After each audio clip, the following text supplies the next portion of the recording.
The sun is shining, but there are still seeds to be sown. But believe me, I am not going into the greenhouse today.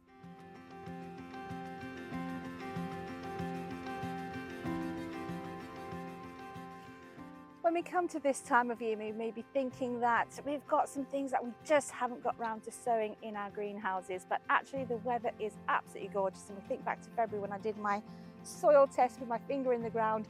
It is absolutely no problem at this time of year.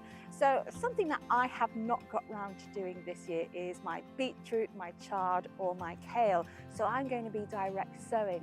Now, despite the fact that I have a lot of space because I have 4 half plots or 2 large plots, meterage, you'll have to ask me another day, I am running out of room. So I'm looking at interplanting. Now I have here my onion and my shallots bed, which I started off back end of last year, and they're growing really, really well. However, they're not going to be in here forever. So I am going to be sowing my beetroot in these beds in between my lovely rows of onions. Now, obviously, if you're going to interplant, we do need to check which ones are friendly and which aren't friendly to each other. But beetroot and onions get on really, really well. So very simply, all I'm going to do is I have watered in on these beds before I'm starting, just because the soil is so dry because we haven't had any rain, and that's going to help with the germination process of my beetroot. Now I do already have some beetroot in the polytunnel, which I overwintered really because I wanted the leaves from the beetroot, but I've left them in so long that they are actually forming beets themselves. And what I can see from those is that they are in clumps, which is absolutely fine. So when I'm sowing this, I'm not going to be too precious about separating them because they quite like being in groups. And what will happen is as you harvest them, you take one of the beetroots out and the others start to grow quite happily. So I have made a nice little sort of ditch or trench, not too deep in the soil here, where I have then watered it in. And I'm just going to, bearing in mind there's a little bit of a breeze today, just sort of sprinkle them in, give them a little bit of distance, but as I say, they don't mind being next to each other. So once I've done that, I'm just literally going to cover over where my beetroots are, pat them down, and then I'm going to give them another water. Now obviously what you also need to make sure that you are doing is giving the area a bit of a scrape and a bit of a weed before you do this. Even though I am no dig does not mean no weeds. It just means that actually the weeds tend to be on the surface. You can just quite easily scrape them off. But what I don't want to do is actually confuse my little seedlings as they're popping up with any of those weeds. So certainly for the next 4 weeks, I'm not actually going to weed this area because it could disrupt and disturb these little seedlings as they start to appear. So that's my beetroot, but my chard is a different matter and something a bit of a disaster because I did have some chard beautifully overwintering in the polytunnel. Decided I was going to chance it and move it out because I needed the space, and it did a bit of a swan song and it has just died on me. However, having said that, the chard over on the community plot, which was sown end of last year, has grown and is looking absolutely amazing. It's in the right place, it doesn't mind. So once I've got my beetroot done, I'm going to then get on to my chard and my kale as well.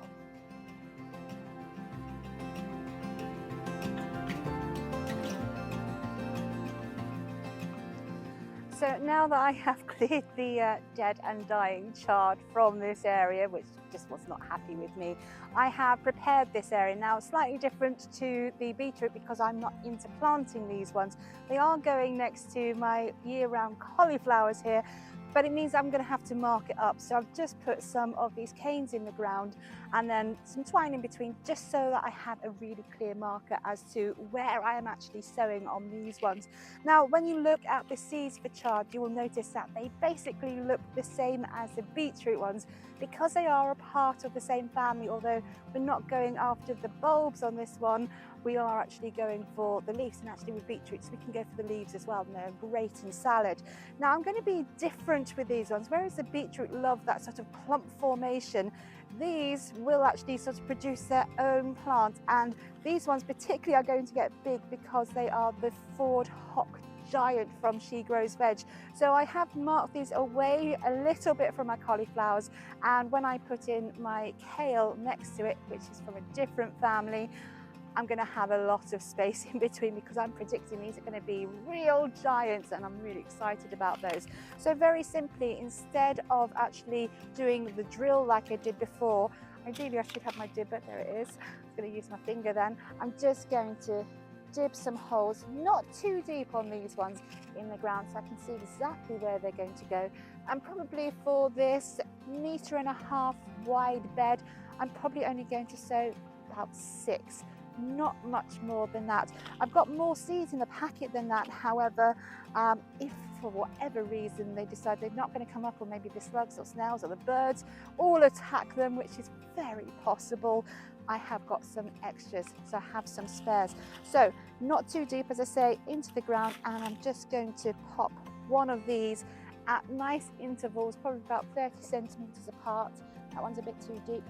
Pop it in, cover it over, and then just water it in. And again, I have weeded this area so that I can be sure that when my seedlings start to appear, it is actually my seedlings and not weeds. And I'm not going to weed this area for at least 4 weeks again, because I don't want to be pulling up my lovely little seedlings as they start to appear. So the next one is my kale. Now what you will notice when you look at kale seeds is they are different to our beetroot and our chard, because actually they are part of the brassica family. I have got some curly kale in another bed which needs to come out, because that is actually going to be my sweet corn bed. It's gone to seed, it's from last year, so I'm going to be clearing that, and I want to make sure I'm going to have some more kale, so that's what's going to go in next. And happy growing, get direct sowing, because definitely this time of year, finger testing the soil, we can do it.